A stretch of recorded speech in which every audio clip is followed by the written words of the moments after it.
जय जगन्नाथ। आज आम आलोचना करवा ऑलरेडी 3टा प्रत्यय विषय आलोचना कर सारी तो आज आम आलोचना करवा लुट प्रत्यय बा अनट प्रत्यय केमिति आम कृतंत पदरे लुट प्रत्यय बा अन प्रत्यय होइछि से विषय आम आलोचना करवा बुझेला।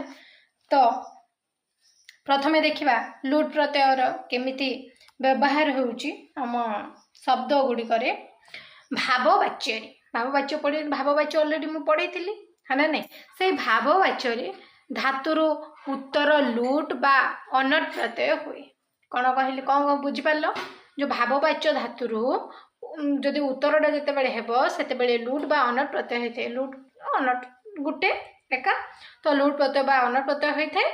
अनट रु अनविशिष्ट रहे अवशिष्ट रही था अनट रु अन अवशिष्ट रहिला ओडिया रे यह अन प्रत्यय रूपे मध्य परिणत हुए जो लुट प्रत्यय बा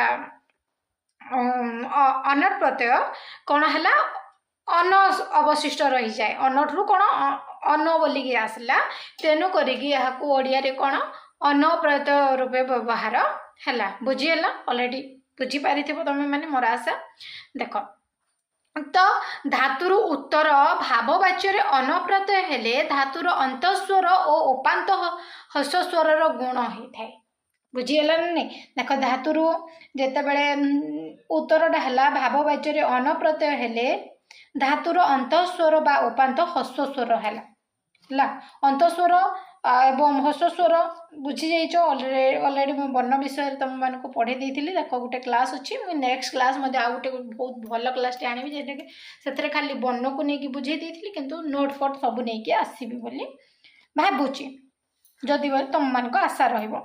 तो देख तो सुयुक्त अन्न है सदन अन प्रत्यय रहा सेटा को लुट बा अन प्रत्यय गला अन रही जो अनट धातु अन अवशिष्ट रहा तो आम ओडिया अन प्रत्यय बोली कहगला। तो से भाई भाव में अनेक अच्छी लिग धातुर विकल्प रूपे गुण होता है लिग युक्त अन लेखन बुझेगा ना नहीं ठीक सेमती चियुक्त अन चयन हम ठीक सेमती त्रुयुक्त अन तर्पण मन रख ब्रुयुक्त अन कौन है वर्जन है संयुग त्रुयुक्त अन संतरण ता सहित अधियोग इयुक्त अन अध्ययन देख बुझीगला। ताले 2 नंबर पॉइंट कौन अच्छी अन प्रत्यय परे थिले रु कारांत धातुर रु स्थान रे ई रही जाए देख अन प्रत्यय परे थिले जदि रु कारांत ताले धातुर रु स्थान रे ई रही जाई थाए केमिति हला देख क्रुयुक्त अन्न कौन है किरण बुझेला ना नहीं ई रे रो स्थान रे कौन है किरण है क्रुयुक्त अन्न किरण है मन रखल बा किरण हो गला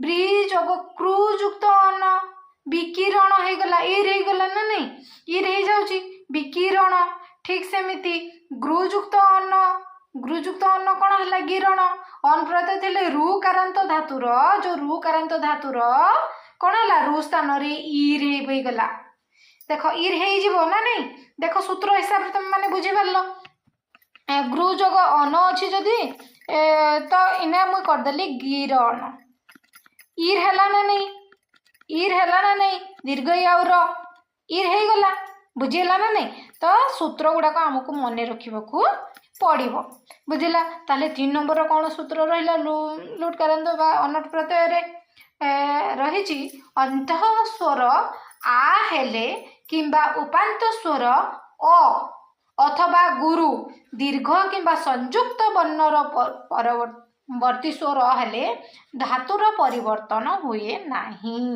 से जगार धातुर कौन परिवर्तन हम नाही जेते बेले अंत स्वर आ हेले किंबा उपांत स्वर अथवा गुरु जेंटा कि स्वर गुरु स्वर कौन दीर्घ स्वर किंबा संयुक्त वर्णर परवर्ती बुझेगा स्वर हेले धातुर परिवर्तन हुए ना से जगह धातुर परिवर्तन हेब ना दायुक्त अन्न कौन है दान पायुक्त अन्न कौन है पान ज्ञायुक्त कौन है ज्ञान है ऑलरेडी बुझी पारदेल घ्रायुक्त अघ्राण चलयुक्त अन्न चलन बहुत इजी जदि आम सूत्र जदि करदेला ताहले हमको सब किछि ଇଜିରେ ହେଇଯିବ।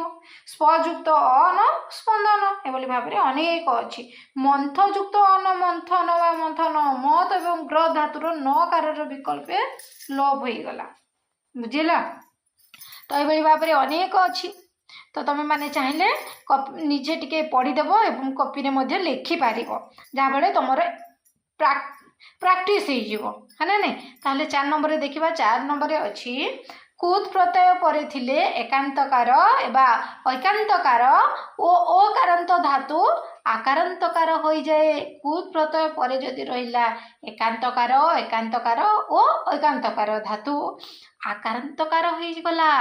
କେମିତି ହେଲା ଦେଖ, ଆ ଯୋଗ ହୁଏ ଯୁକ୍ତ ଅନ କଣ ହେଇଗଲା? ଆକାରାନ୍ତ ଆହ୍ୱାନ। ଏକାରାନ୍ତ ଐକାରାନ୍ତ ଓକାରାନ୍ତ ଥିଲେ। ଗୈଯୁକ୍ତ ଅନ କଣ ହେଲା? ଗାନ ଐକାର ହେଲା। ତାପରେ ତ୍ରୟଯୁକ୍ତ ଅନ ତ୍ରୈନ। ବୁଝିହେଲା କି ନାଇଁ? ତ ତ୍ରାଣ ହେଲା। ଦୋଯୁକ୍ତ ଆନ କଣ ହେଲା? ଦାନ। ଓକାର ସଯୁକ୍ତ ଆନ ସାନ।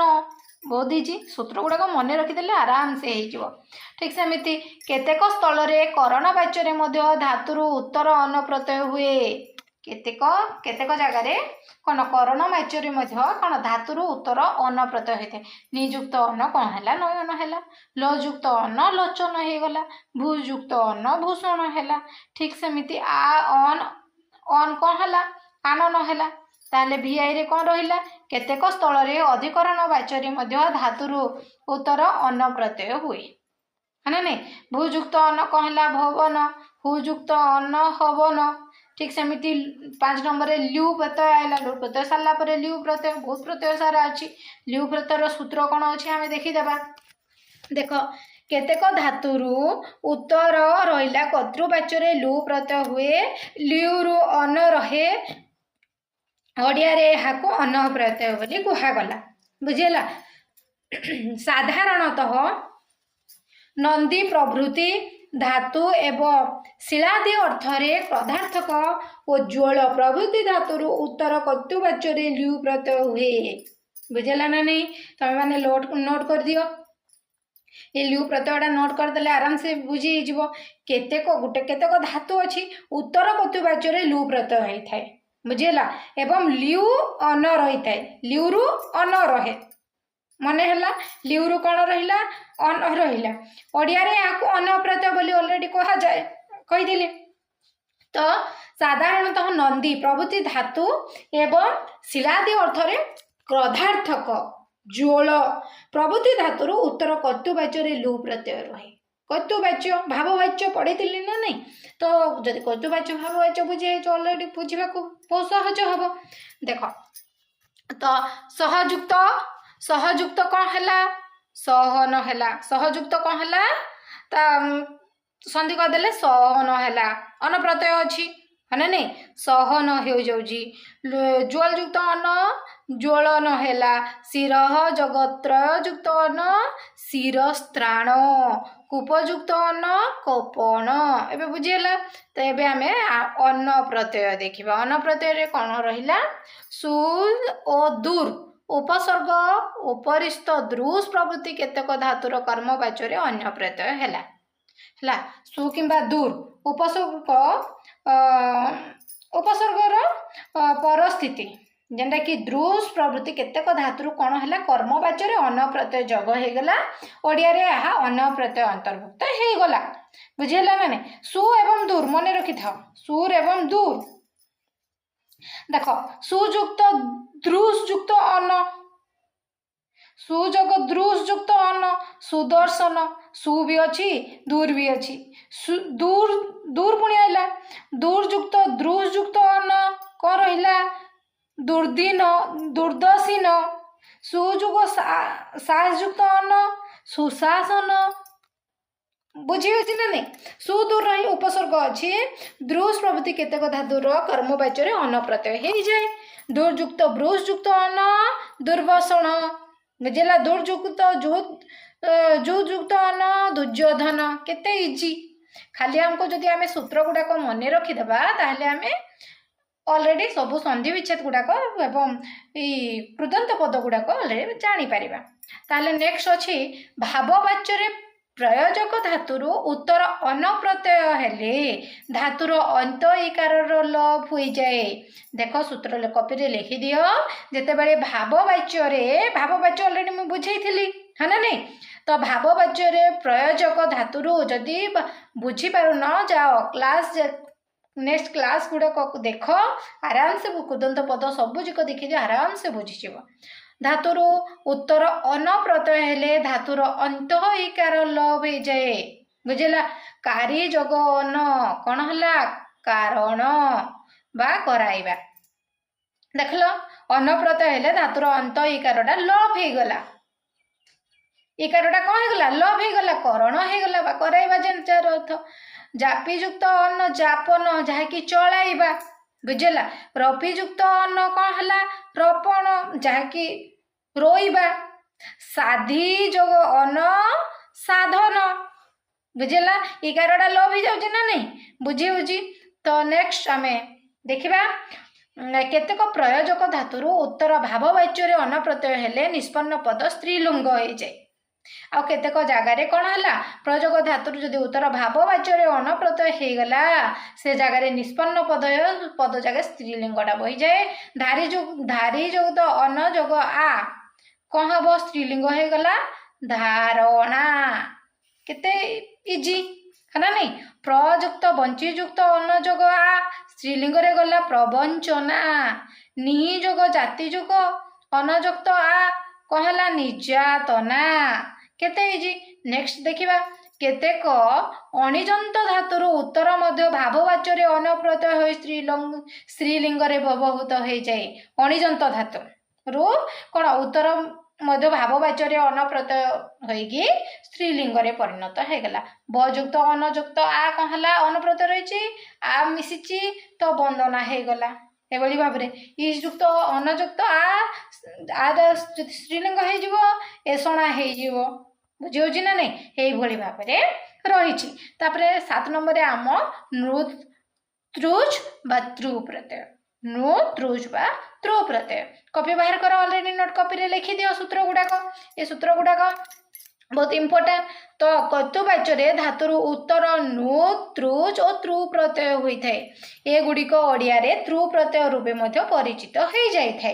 त्रु प्रत्यय हेले धातुर अंतस्वर और उपास्त अंतस्वर गुण हुए। ओडिया रे त्रु प्रत्ययांत शब्द साधारणता प्रत्ययांत हो व्यवहृत हो जाए बुझेला। ओडिया रे ता हो गला त्रु प्रत्ययांत शब्द साधारणतः ता प्रत्यय भाव में व्यवहृत है आमे बुझीगला। बोले तापरे देखिबा उदाहरण केतेटा त्रयुक्त त्रु कौन है त्राता ता हो ना नहीं। द्वियुक्त त्रु द्रेष्टा बुझेला ता प्रत्यय रे जाउजी आकार रे। ता सहित नियुक्त जम युक्त त्रु कौन है नियंता बुझेला त्रु प्रत्यय रे गला। ताहले आई आई रे कौन रहिला 2 नंबर रे सूत्र रहिला त्रु परे थिले धातुर अंतस्थित च ज स्थान रे क जे त्रु परे जदि थिबो धातुर अंतस्थित से जगह रे कौन हबो च ज स्थान रे कौन हो गला क एवं 600 स्थान रे हो गला मूर्धनेश एवं मात्र जज श्रु प्रभृति धातुर ज स्थान रे मूर्धनेश हुए एवं धातुर अंतस्थित द ध ये दुई वर्ण त सहित मिसी यथाक्रमे द्वितीय त बा द्वितीय ध हुए यही सूत्र मन रखी दियो। देख नोट रे लिखिदेले ना मन रही युवाक का जगार किए बसब आउ कि ना केन केन वर्ण जगह केन वर्णटी बसी रहिबो बुझेला। बयुक्त त्रु कौन है वक्ता हो गला सूत्र अनुसार कौन हम वक्ता बुझेला। तो क रहिबो ना तो प्रुयुक्त त्रु प्रष्टा रहिबो ध्रुयुक्त त्रु द्रष्टा एभली भाव में अच्छी। भुयुक्त त्रु बोधा भ्रुयुक्त त्रु कौन है ब्रधा मुझे कही द ध ये दुईटा वर्ण त सहित मिसी गले यथाश्रमे द्वितीय त बा द्वितीय ध हो कही है ना नहीं। तो नेक्स्ट आसला त्रु प्रत्यय परे थिले केतेक धातुर उत्तर गोटे ईकार बा ई आगम हो जाए बुझेला। ई कारटा ईटा आगम हो गला त्रु प्रत्यय पर जदि केतेक धातुरे खाली सब ना केतेक धातुरे देख दुहुयुक्त त्रु कौन हम ई कारटा आसी आइला त्रु जगह इकार आइब तो दुहिता है गला स्थापी युक्त त्रु स्थापयिता बुझिला ना नहीं तापरे शिक्षी युक्त त्रु शिक्षयिता अध्यापी युक्त त्रु अध्यापयिता त्रु त्रु प्रत्यय रे गला है बुझिला तो बुझी पारछ तुम माने समस्ते मोर आशा बुझी पारथबो कारीयुक्त त्रु कौन हम कारयिता एभली भाव में रही ताहले आमे नेक्स्ट क्लास रे करबा अणप्रत्यय आमे जदि आज एते गुरे करदेला ना 15 मिनिट खंडे क्लास हे गलानी तो नेक्स्ट क्लास रे आमे करबा अणप्रत्यय मोर आशा तुम वीडियोटी बहुत उपयोगी आसीबो आ जदि वीडियोटी भल लागुची ना लाइक करो शेयर करो कमेंट करो सब्सक्राइब टी कर दियो जय जगन्नाथ।